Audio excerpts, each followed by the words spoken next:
Welcome to Let's Talk Passion and Purpose, the podcast where we explore the journeys of creators, leaders, and visionaries who've turned their passions into purpose. Join your host, Nicole Thomas, as we dive into inspiring stories, uncover strategies for success, and help you take the next step toward a life filled with meaning. Let's get started.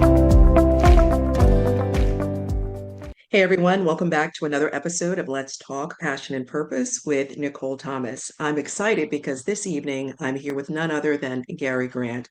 Garry Grant is a New York City-based artist known for his expansive, large-scale abstract works on multiple canvases and wood panels. Originally from Detroit, Michigan, Grant's formal training at the College for Creative Studies and Wayne State University laid the foundation for a career that bridges fine art and master gilding, with early work restoring antique frames for esteemed framing companies. His extensive practice over 2 decades seamlessly blends these disciplines, employing techniques and materials from gilding and restoration to create profound depth and texture in his art. Grant's fascination with ancient history deeply informs his work, drawing inspiration from the splendor and mystery of past civilizations. His pieces establish a dynamic dialogue between the contemporary and the historical, inviting viewers to contemplate humanity's enduring legacy. Widely recognized, he has exhibited in solo and group shows across the United States, including the Brooklyn Artists exhibition at the Brooklyn Museum. Through his unique fusion of abstraction, sculpture, and history, Garry Grant's work captivates and inspires, leaving a legacy that honors both the past and present in the evolving art landscape. And I always say this, but wow, really excited to have you on the show, Garry. Thank you. So, Garry, you've had such an interesting journey from Detroit to New York with a career that spans fine art, master gilding, and restoration. Can you tell us what first drew you to art and how you got started on this creative path? Oh boy, yeah, this journey. You know, I think, born and raised in Detroit, Michigan, I think that's where it all started. I kind of knew what I wanted to do as a young kid. And I think I charted on this course at a very, very young age. And it seemed like every step of the way, from my teachers to a lot of friends, they all kept saying, oh, you're a great artist. You're a great artist. I just kept hearing that over and over again. So I think all of that really start to develop my ambitions of becoming an artist. And I think from what I remember as a child, seeing my father, there's been like sketch drawings of cars. And I didn't know who was actually drawing them. I thought my older brother he's an artist and he was a comic book artist.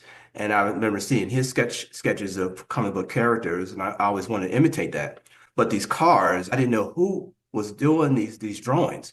And come to find out, it was my father on his little free time that he was actually sketching a lot of concept cars. And so that clearly kind of let me know where it all came from, from my father. So from there, I just started on this journey, this quest to be an artist. And while I was studying at Center for Creative Studies and taking college courses at Wayne State University, it also sort of enhanced my development into learning more and more about art. And but I think my biggest influence was like meeting like some major artists. My high school art teacher took me to a show downtown in Detroit, and it was the late Al Loving. And I had a chance to meet Al Loving and his work, and he gave me some advice. I mean, I was like maybe 15, 16 years old.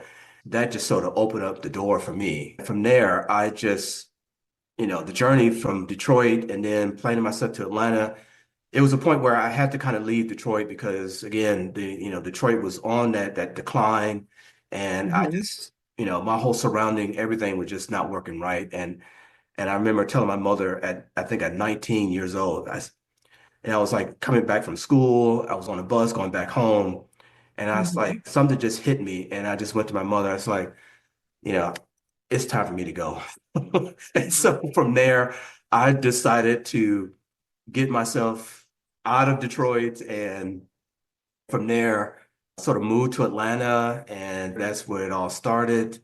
Long story short, I got hooked up with a startup frame shop, and that's where I started to learn this practice of gilding and doing a lot of restoration on frames. And from there, I just, start to pick up on that information, gather that information about gilding, and then got acquainted with a lot with the industry. And that also sort of helped kind of feed into that practice. And then in the span of 10 years, I basically sort of mastered those techniques, very traditional techniques of applying these traditional materials onto these period frames. And so that all of that led into sort of blending into my work, and I started experimenting with that into my work. And Mhm. because I was always searching for something sort of unique that I can call my own versus the typical mediums that a lot of artists use. And so these, what I consider sort of unconventional mediums are being used in this work.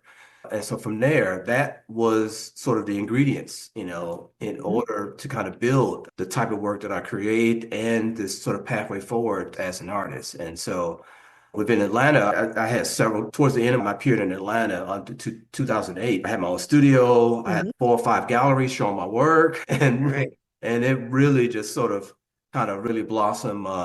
And even at one point, I even started my own gallery in Decatur, Georgia at one time. It was just a wonderful period, spending that amount of time, almost like 18, almost 20 years in Atlanta. But then I figure the next step was it was time for me to kind of move on. And then Mhm. I ended up moving to New York.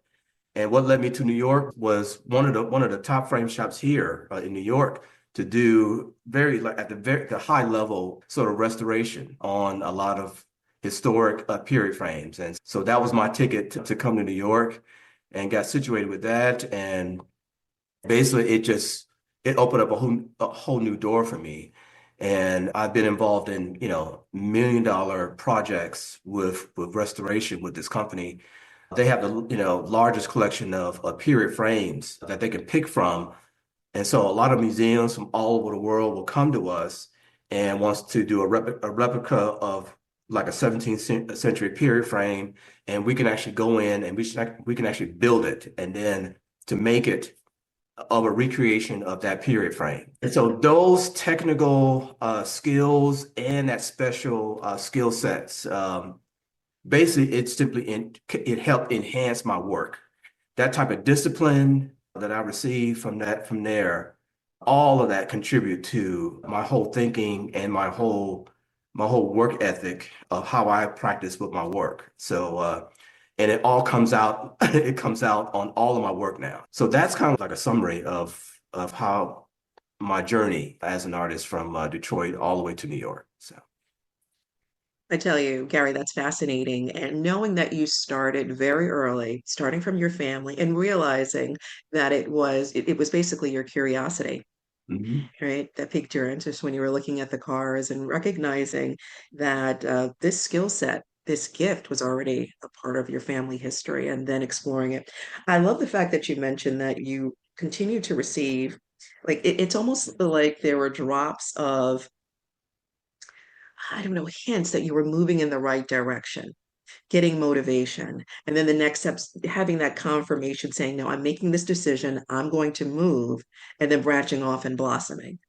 It's almost like the path opened up when you made that decision to Yeah. pursue to You pursue know, what you. I can't explain it, but I think for a lot of artists who have been, it's like I've been chosen, to do this. Mhm. I feel like I've been chosen to do this. And so, I mean, there was no way for me to kind of veer off into other things. And all of my travels up until now, everything has led up to this point. Everything has led up to me creating work. And I think simply it was just that's my calling.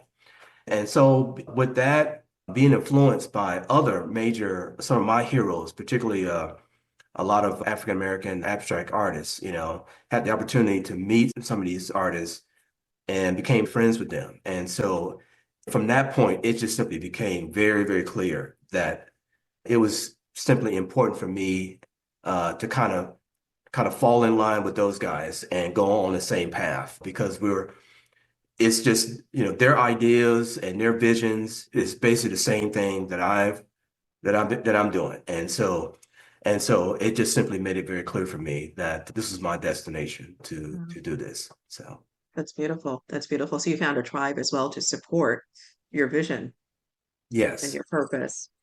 Your work is deeply influenced by ancient history and civilizations. Can you talk a little bit more about what fascinates you most about these past cultures and how they inform your artistic practice? Wow, another long story, but again, but the biggest point of this story was the trip me and my wife took to Morocco. It's basically it's our honeymoon to Morocco several years ago.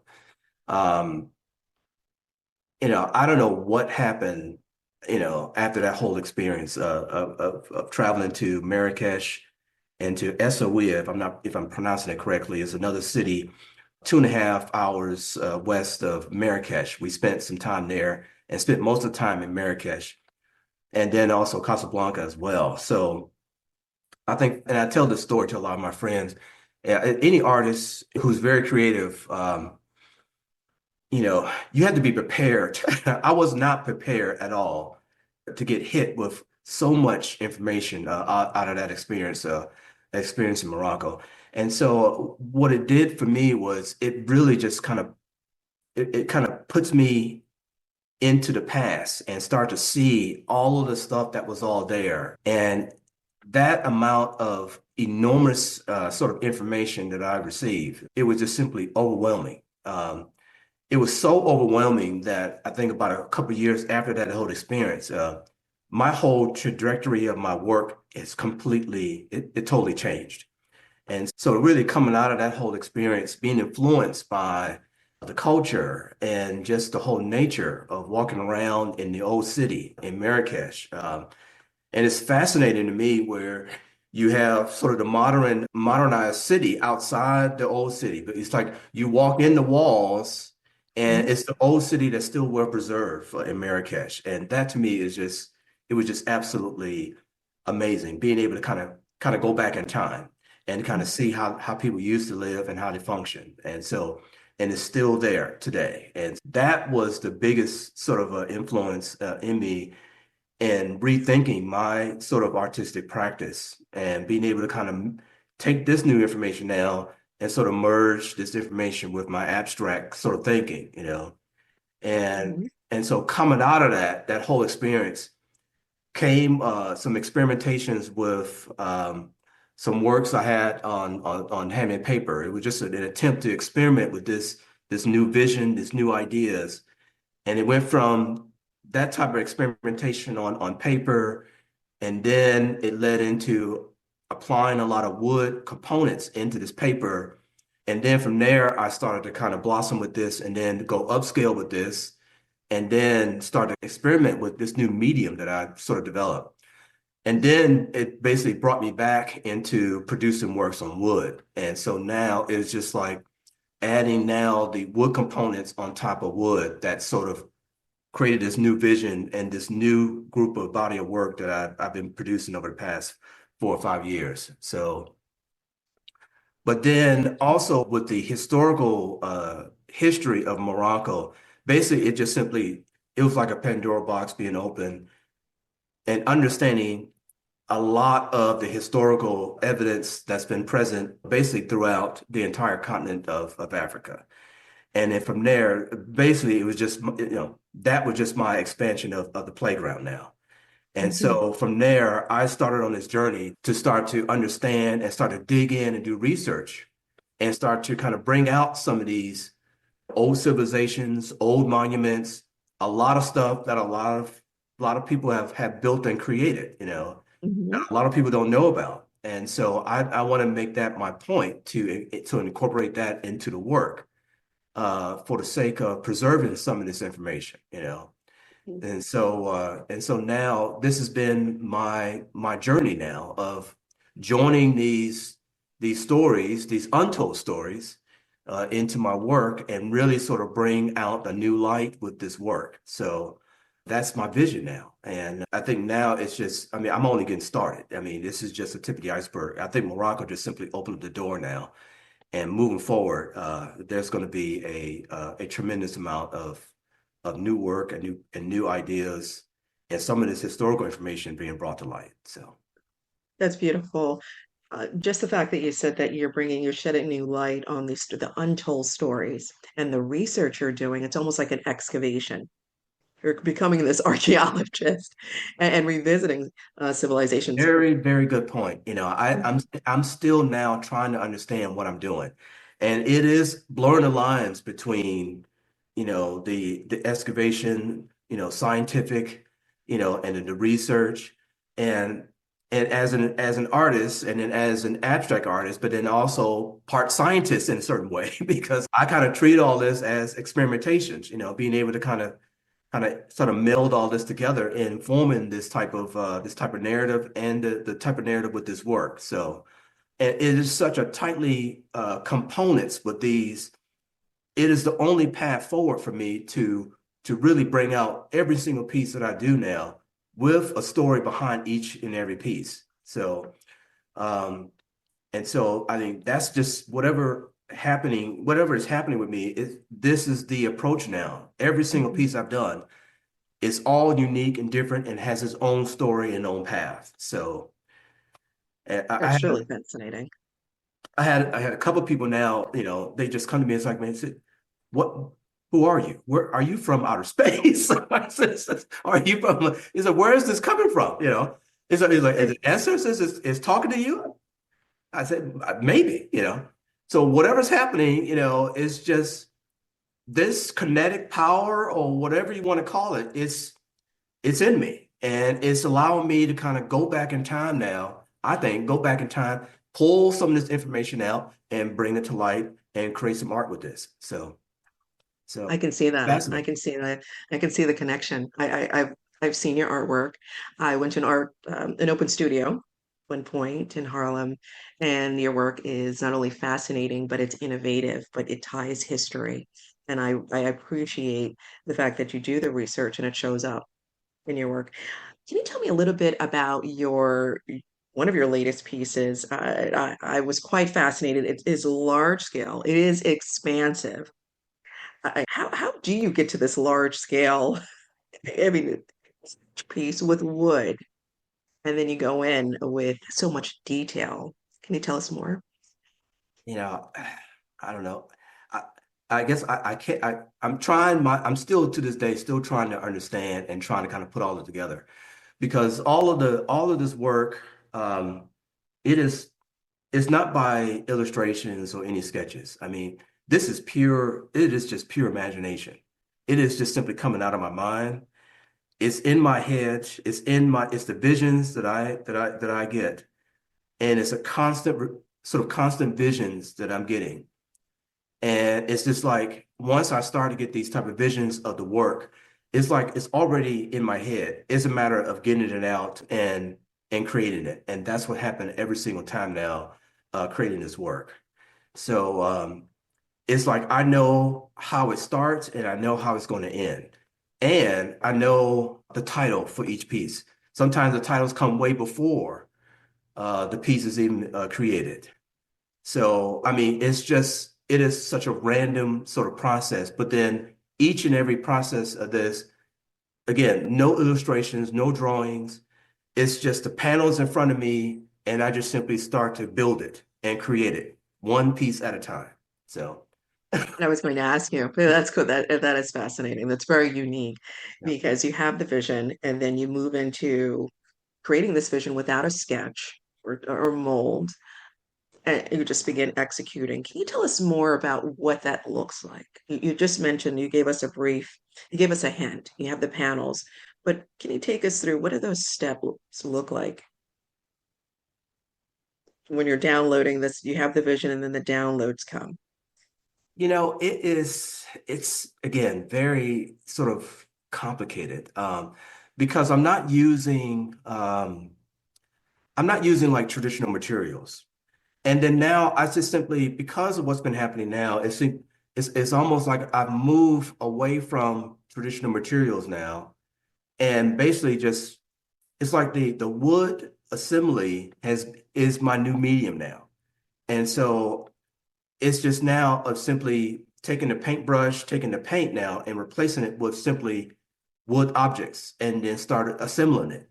So that's how it starts. I mean, right on the panel itself, I start to assemble as like my paint medium, applying, gluing down all these wood pieces. And from there, build the foundation of the vision, and then from there it start to kind of come out from there. And it is such a spontaneous, it's a spontaneous operation, of this type of creativity. I just let it lead me where I need to go, and so I think that is the beauty of this sort of process that I'm doing, that each of the piece would eventually become its own unique piece itself. But each piece that I create, it has its own sort of vision, its own journey from the early start of the creation until the very end. So, and I think if you see the body of work that I've created up to this point now, every single piece I've done is complete. It's all different and unique to each one. So, Yeah, and that makes sense, yeah, Gary, because you mentioned each piece has a story. yeah. So that would make sense that they're different in its own way, but yet there's a thread that's pulled through. There's that continuity. So let me just add on two other areas, part of my creative process as well.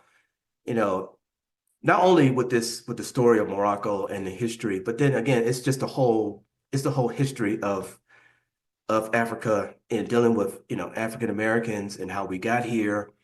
And I sort of dive into that. I'm a curious artist. I ask a lot of questions. I want answers. And so it's like I've been on this journey of trying to find those answers. I want to know, it's like I want to know answers of what happened years ago, but I want to know what happened, thousands of years ago. And then some of these questions I ask is, we have all of this information all planted in different parts of Africa. Um, who built this stuff? Who are these people? Good example is again just Egypt and the pyramids. Yeah.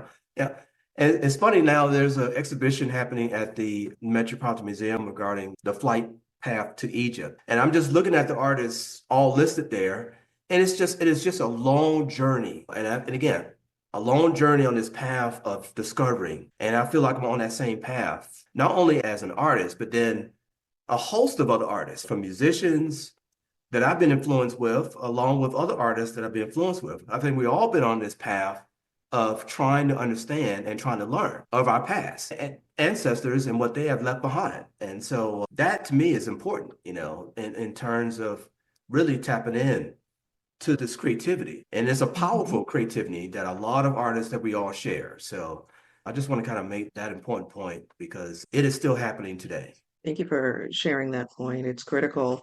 I'm curious to know, what have you learned along the way as you've created this body of work, as you've gone through the process of almost evolving, I would say. It's almost an excavation of self. Well, I don't know. It's more of discovering who I am and then understanding my ancestors and among other people. Really get a full sense of our power and creativity. The biggest thing that I want to get across is the complications of what we all been through and knowing the truth. I'm just going to put it out there. It's simply knowing, it's just knowing the truth. Because the research that I do and the readings that I've done, everything points back to Africa. And the amount of information all points to Africa. And so what that tells me is all this creative, the engineering, the mathematical, the architectural, all of these resources all came out of Africa. Okay, I'm just going to have to just put it out there. So, because it is such a rich source of information that's still present in different parts of Africa. And it is such a rich resource for artists like myself, to kind of tap into. It is there for a purpose. It is there for us to preserve, I think, and to recreate, reimagine, and move sort of this platform forward into the future. I mean, that's kind of how I see it. Yeah, I really like that. Preserve, right? And we want to push or move the platform forward. I love that about creating legacy and preservation.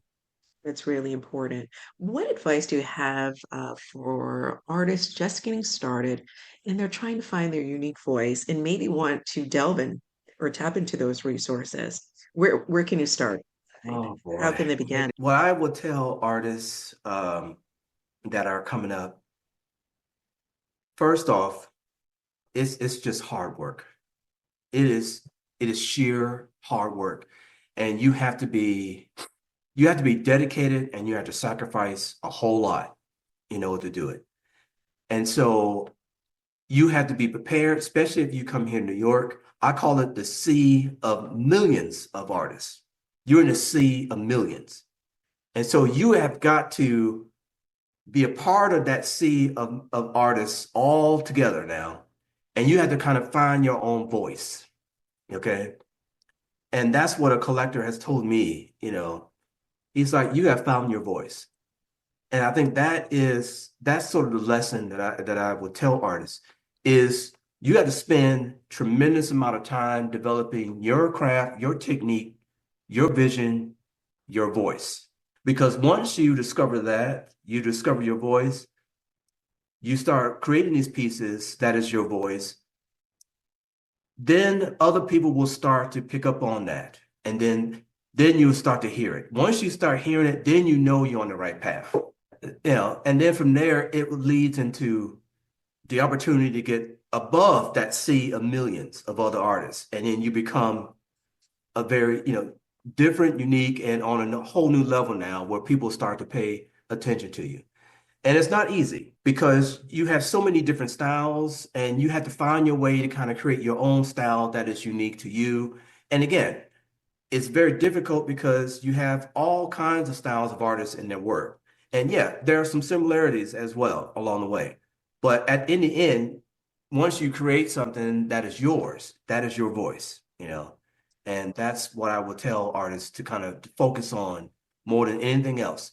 Because if you don't do that, then you'll be among the sea of millions. And that's not where That's artists not where should you want to land. be. That's Exactly. not where they want to be. I want to take a step back because you mentioned being in Marrakesh. You're in Morocco, and there was a lot of information. You received a lot of information. For a new artist that's beginning, how do you process the information that's around you to make it make sense and transmute it to become a part of your unique voice? Do you have advice on how you process the You information? know, I think the only thing that I can say is what happened to me is when you travel and then when you go out and travel and you go to different places and then you start to see different things. And I think a lot of artists have done that over centuries, You travel to a different place, you start to see and you learn, and then you pick up on a lot of information there. I think that's a great path forward to really help identify your destination, your thought process and your creativity. I think that's what happened to me. And because I think as an artist, I have a sense of creativity and some of the styles that I created. But then once I traveled into these different places, and then you see other artists, who has done it thousands of years ago, and it's like, okay. And all you can do is just simply, you can take that information and then you can recreate it and make it your own. I think that's what I would probably say to artists and helping you guide yourself in understanding what type of language you want to create with your work. What type of language? I love that. I want to take a step back and talk about or discuss your career in art restoration. Do you find a tension or harmony between the careful, detailed nature of restoration work and the more expansive, expressive approach you take with your abstract pieces? I just think, it what I realize after all these years now, they're kind of hand in hand now. And but then also what I find now, what the type of work I'm doing now, because it's like I've been maybe so influenced with frame restoration, I find myself, taking a lot of antique period frames that's been around for hundreds or thousands of years, that's well preserved, and then I'm actually going back, touching these pieces, okay, and then restoring them, but then to make them look old again. So it's almost like coming full circle with this, and it's coming full circle with the work that I'm producing. So I'm producing work now that has a little bit of historical significance to it, but then also making it look not new, but making it look old as well. So this whole process, Yeah. it's all sort of full circle for me, and being able to now to kind of really take that part and the historical parts and really sort of pull all this together and tell a very unique story. So Mhm. yeah. Yeah, I love that. Full circle. Uh, that's truly amazing. Amazing journey, Gary. Your work establishes a dialogue between the contemporary and the historical. How do you hope your art inspires viewers or invites them to think differently about the past and the present? Because you really are marrying the two. So I think the part of the process of what I've been doing is to kind of make the audience sort of think. Uh, and then really it's like when you come to see my work, I want you to sit back and to be drawn in, and almost like, again, sort of a portal for yourself to kind of pull yourself in. And it is a thinking process, of at least how I look at it. It is a thinking process when you look at the work, basically being able to pull you in.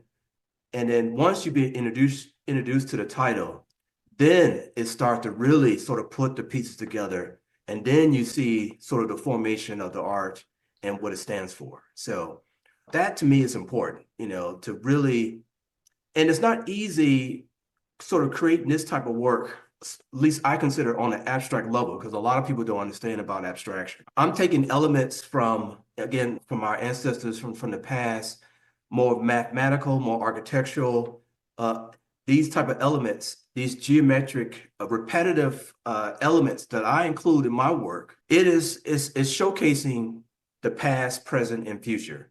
And so that's what you see, sort of this recreation of this type of work I do. You see a very, very repetitive process across the lines. And so it is to, again, sort of represent the past, present, and future and beyond. And so I try to, as much as I can, try to break it down and get the audience to understand what they're seeing. These work I create, these are not figures. I don't do figurative work. I think, to me, figuration is too easy. Having portraits in front of you and say, oh, I can clearly see what this is. But then when you come across my work, it's just like, well, what is this? You start to Mhm. question. And I think that's what I want to do. It's like to really question what you're seeing and then draw you in. And then for me to talk about the work, and then hopefully it will start to kind of hone in together and sort of spark a curiosity with the work, and again, for people to be excited about seeing something, at least what I consider something different and unique. So Mhm. Sparking creativity, sparking curiosity, and then that excitement, and then you being able to tell the story.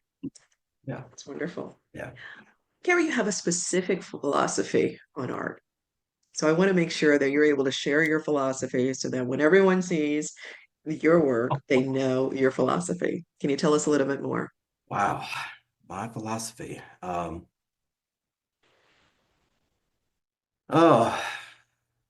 I'm going to go back again, of kind of go back to creating your own voice.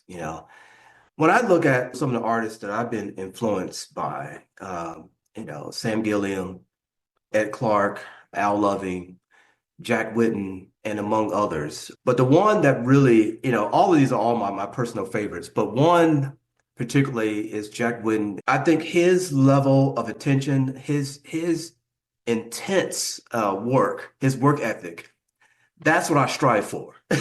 His intensity of his work, I strive for that, because that is a way of really showing how far you can go in terms of creating works sort of like on a large scale. All right. Um, to me, part of my philosophy is art, to me, is to be difficult, okay, and challenging. Okay. Not art is never to be easy. art is to challenge people. Okay. I think that is the purpose. That is the purpose of why we are here. It is to challenge, and in my case now, is to challenge and preserve, and kind of tell the truth about history, because we seem to be in the midst of erasing a lot of information.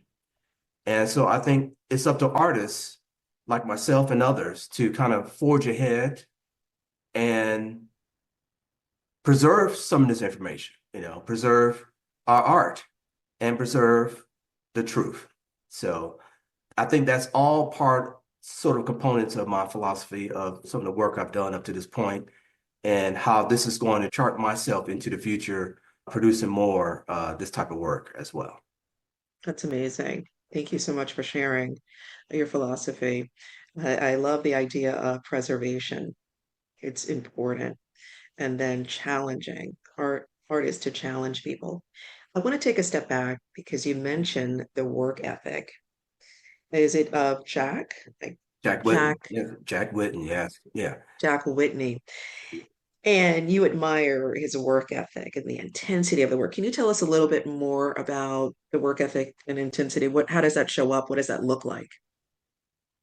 Well, he was actually taking acrylic paint and blocks of acrylic paint, letting it dry, and then cut them up into cubes, and then placing one cube, each one at a time, onto a canvas, spending hours and hours and hours. It is, I can imagine what that process looks like for him. It's that type of dedication and that type of work ethic, being patient. I'm a very patient artist, especially when it comes to doing this type of work. You have to have a great amount of patience. And as a frame restorer, you also have to have a great amount of patience because in frame restoration, I'm dealing with gold leaf and being able to place extremely thin sheets of gold leaf and, onto the surface of frames.